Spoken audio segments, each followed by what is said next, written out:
15 years is not only a journey of our Darby Layos, but it also speaks of the hardworking Filipino worker here in Canada. Kaya ang logo natin is worn by people who built this world. So hindi lang to para sa kanya, kundi para sa ating mga nagsikap talaga na makarating dito sa Canada. Ano yung pasok niyo dito? Contract worker. Contract worker As a cleaner. As a cleaner. As a cleaner. Janitor. Yeah. So parang ang nangyari dito is direct hire Direct hire. sa kanya. no? Yeah, direct talaga. Mhm. Parang like, I was just going with the flow hanggang naging totoo. Like, there were like 5 of us na in-sponsoran niya, and then there were only 2 of us who made it. 2 lang ang na-approve. Yes. Ah, Exactly. okay. So it's really part of that journey Mhm. ng 15 years ng cleaning company. Yeah.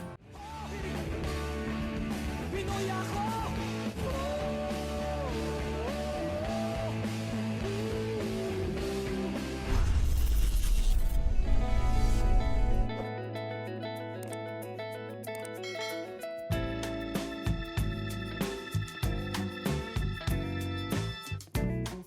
Kamusta mga kababayan? Salamat sa Diyos. Meron tayong isang mabuting pagkakataon na magkita-kita muli. At ngayong araw na ito ay makakasama natin ang General Manager and Marketing Manager ng 15 years! Okay, gusto mga nagtataka, ano po yung 15 years? So ano po ba itong 15 years? Yung mga answer.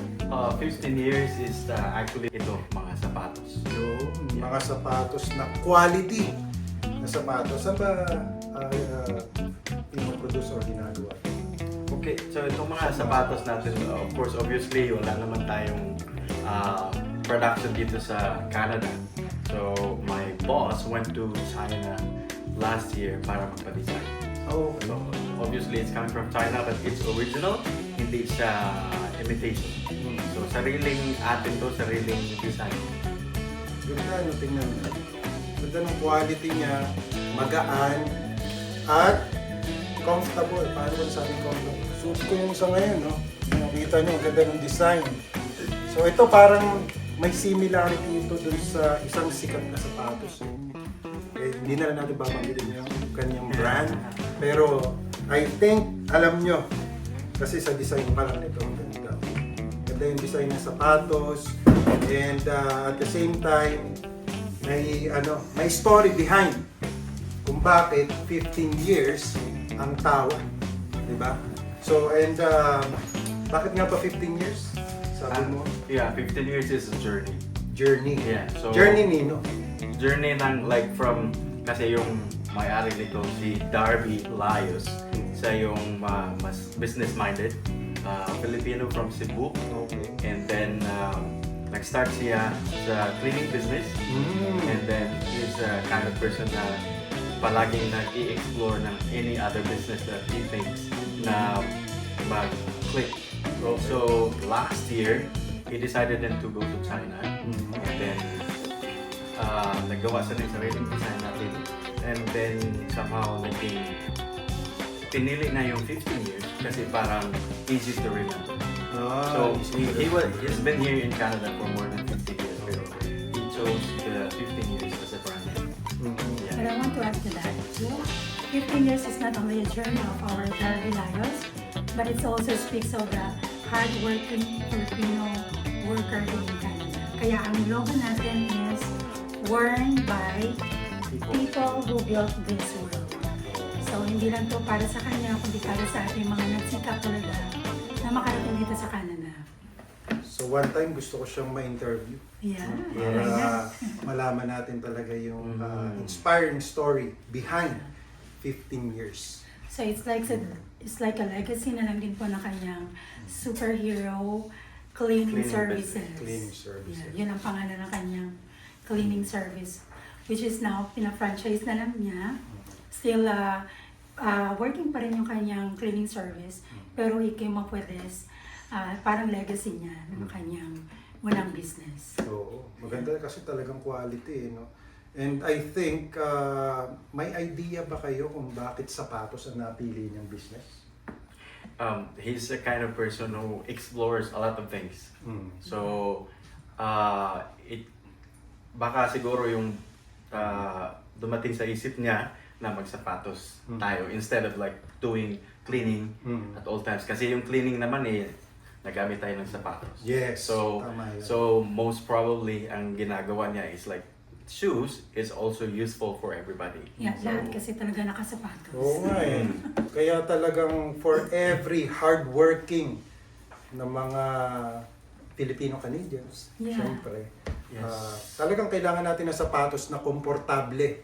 Lalo na yung sinabi niya, nagmula siya sa cleaning business. Alam mo, sa paglilinis, syempre talagang lagi kang naglalakad dyan. Mhm. Di ba? So, most of the time, talagang itong paa natin, ginagamit natin, di ba? And I think it symbolizes yung parang movement. Yes. Kasi talagang movement and then at the same time, yung passion natin sa trabaho bilang Filipino-Canadians. And yun nga, very inspiring kasi nagmula siya sa cleaning business. Yes. Diba? So kahit na ano pa yung trabaho mo dito sa Canada, kung talaga meron kang vision na halimbawa gusto mong umangat sa buhay, you can try anything and everything, di ba, para mag-succeed ka. Kayo naman dalawa, bago kayo napunta dito sa Canada, saan ba kayo nanggaling? Galing. Ikaw na. Yeah, Okay, actually, my husband, siya yung unang kinontak ni Darby Layos. As, wala lang, parang, hey, friend, gusto mo ba pumunta ng Canada? So, siya naman, akala niya joke lang. Pero, kinuhanan niya. So, siya yung isang, Paano kayo nagkakilala ni Darby? yeah. Oh. Galing pa sa Pinas kasi Sa magkasama Pinas. kami sa church sa Oo. Cebu. Mhm. Oo. So, isa sa mga singers sa band. And somehow, nung naging, he got married into a Filipino-Canadian. Mhm. So, nagpunta siya dito sometime, when was that? 2007? Yeah, Mhm. and then somehow, gumagawa siya ng cleaning business. Mhm. And in 2009, sabi niya, I was working in the call center sa Sites Asia. Sabi niya, Brad, gusto mo bang pumunta dito? Chinat ka lang niya? Chat. Yeah. While I was taking the call. Yeah. Sabi Yeah, niya, pa yun. oh, hindi, sa... Something. Baka Friendster pa. Friendster. Friendster, Totoo. exactly, Friendster. Friendster. Sa lahi mo, no? Yeah. Oh, Nahula Friendster ako. pa. So, yun ang nangyari. Sabi ko, oh ba? Pero, at the back of my mind, sabi ko, imposible. Oo. Oh, ganun. Pero it wasn't impossible at all. So, 5 kaming in-sponsoran niya. Inisponsoran niya, As ano a- yung pasok niya dito? Contract worker. Contract worker, As a cleaner. janitor. as a cleaner, As a cleaner. janitor. Yeah, that Okay. was in 2009. So parang ang nangyari dito is direct hire Direct hire. sa kanya. no? Yeah, direct talaga. Mhm. So, sinend na niya yung, anong tawag nun? LMO. It wasn't Lamia. LMO. Oo. LMO. Yung Yeah, tawag. 2009. So, LMO, sinend niya, then parang like, I was just going with the flow Mhm. hanggang naging totoo. Like, there were like 5 of us na in-sponsoran niya, Mhm. and then there were only 2 of us who made it. Two lang ang na-approve. Yes. Okay. Exactly. So, it's really part of the journey Mhm. ng 15 years at ng cleaning company. Mhm. Yeah. And then in 2019, ayun, dumating yung Mrs. ko 10 and then years the whole after. family. Oh. 10 years after. Ang tagal. Yes. Bakit tumabot ng ganun katagal? Marami mga problema from here and there, Yeah. immigration, stuff like that. Pero, Grabe, 10 years. in short, God is good. Yeah. They're here. Oo. Ano yung bago kayo naging permanent resident? Yes. Yes. 10 years? Yeah, it took about, when I submitted the application, it took about 5, 6, 7 years to wait. Ah. Kasi may problema sa health ng mga isa sa Okay. mga dependents. Mhm. And the second uh, reason, we were refused, right? Na-refuse kami twice because the first was the health reason. Mhm. Pangalawa, yung Yolanda. During that time, mas inuna nila, Yung Yolanda prioritize nila victims. yung mga Yolanda victims. And we're not victims, so na-refuse kami. But somehow, after a third time, umuwi siya, he decided na mag-for good na lang sa Philippines. But then, nung nagbakasyon siya, kasi para ubusin nila niya yung contract niya dito. Pagbalik niya sana sa airport, biglang nag-email yung immigration that we were approved. So kalain mo, no, 2 beses kayong na hindi na-approve dun sa inyong application. Tapos, hindi pa rin kayo sumuko. Hindi. No? No. There was a time na sabi ko, this is it. I'm gonna go home and for good. Mm. That was in 2000, when was that? 2018. 2018. Oh, nung umuwi ako. Pero sabi ko, this will be the last one na uwi na. And then when I'm gonna go back to Canada, then uwi ulit and that will be it. Pero God is iba ang another plan plan. ng God Panginoon. is another plan. So naging pag-uwi ko sa last, I got a text message an email from An email. immigration asking for our passports.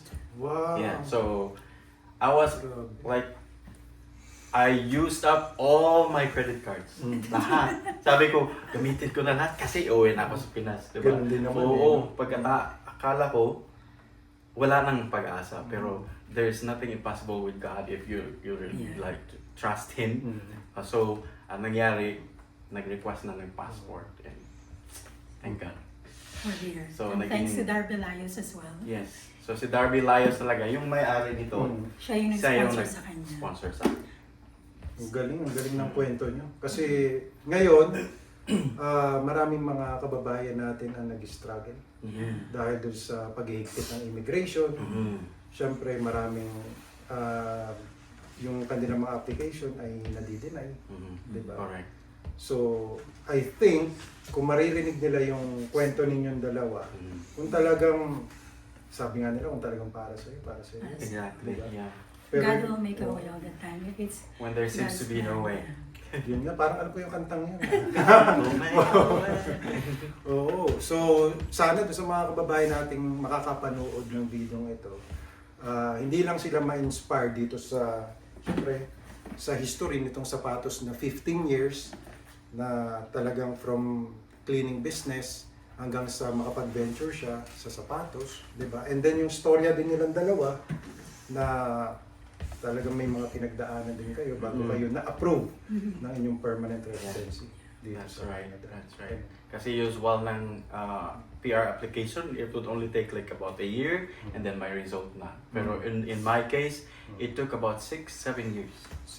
Oo, sayang. Umabot nga kayong 10 years, sabi niyo. Di ba? Yeah. Bago yung lahat. Correct, correct. Yeah. Kumbaga, all in total, 10 years. from 10 the years. time na pumunta ka dito, dumating ka dito, 2019. tapos nag-apply ng permanent residency, inabot ng halos 10 Yes, taon, that's correct. 2 beses na refuse.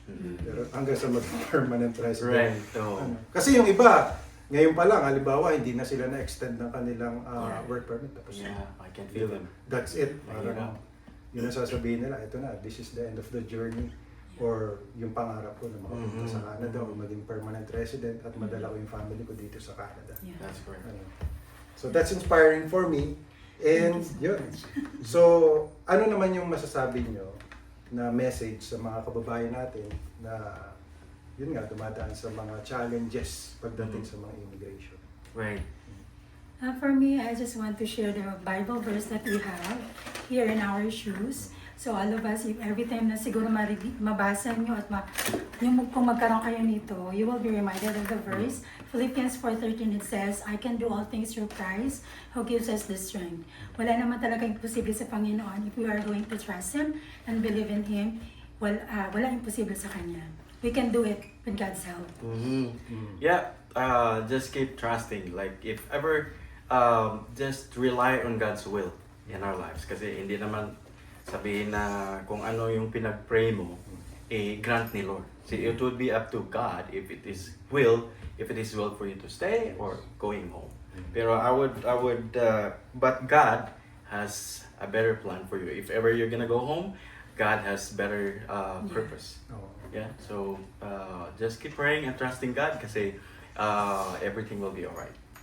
Yes, it's true. Now, promote naman natin itong 15 years. Yes. Siyempre, Yes, yes. paano ba sila makaka-order nito? Saan sila pupunta? Sino kukontakin nila Okay? to order this beautiful na sapatos? It is. 15 years.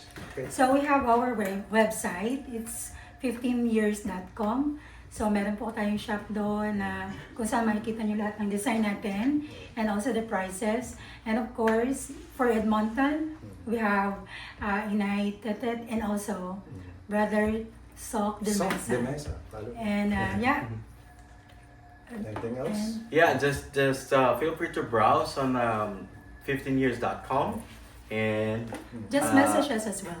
yes. Message nyo sila. Tapos ipakita natin yung mga iba't ibang mga design nila. Ayan, meron silang black. Ano May ba? mga tawag ba dyan? Doon sa mga model Model na yan? 1, yeah. Ayun. Model 1. Ito Ito, yun. yung puti, model 1. Ayan, no? Actually, we have 4 Kunin designs. natin yung iba. Yeah. Ayun. Pwede pala tayong tumulo. O, pwede tayong tumayo, syempre. Pwede. Ito, hindi. Pakita na lang natin. Yeah. Itong black na to, ito yata yung pinaka-expensive, Yeah, no? yan. Okay, sige. So ito yung Ayan. pinaka mas mahal natin dahil sa spike sa ilalim sa sole. And then may version tayo na black and then white at the same time. And then ito naman Yung number 3. yung Ayan. dalawang Natin, ang daming sapatos dito, oh. dalawang kulay tayo, gray at saka how you call this one? Parang green. Parang camouflage. Yeah, so camouflage. dark brown ang tawag nila. Dahil Ito dito yung siguro. design, no? Yan, oh. Mhm. Okay. So another one is this design. So white and black pa rin. So nagkaiba lang tayo sa number 3, which is iba sa kanila. Dahil ito black and white. Ayun. So ito po yung ano natin, saleable. Bestseller. Bestseller. But actually everything naman saleable sa kanila. Mm. Kung ano lang yung nag-fit at nagustuhan natin mga customers. Ganda, oh, ng mga design nila, oh. Ayan, oh. Iba-iba. Ayos. Okay. So, ano, hanggang dyan na lang muna for today mga kababayan. I hope you like this video. If you do, please always give it a thumbs up. And as always, more videos to come. I will see you, God willing, on my next video. Samahan naman kayong parati ng Panginoon sa inyong pang-araw-araw na buhay at magandang araw po sa inyo lahat. Thank you. Yes, thank you. Okay, Hey. bye!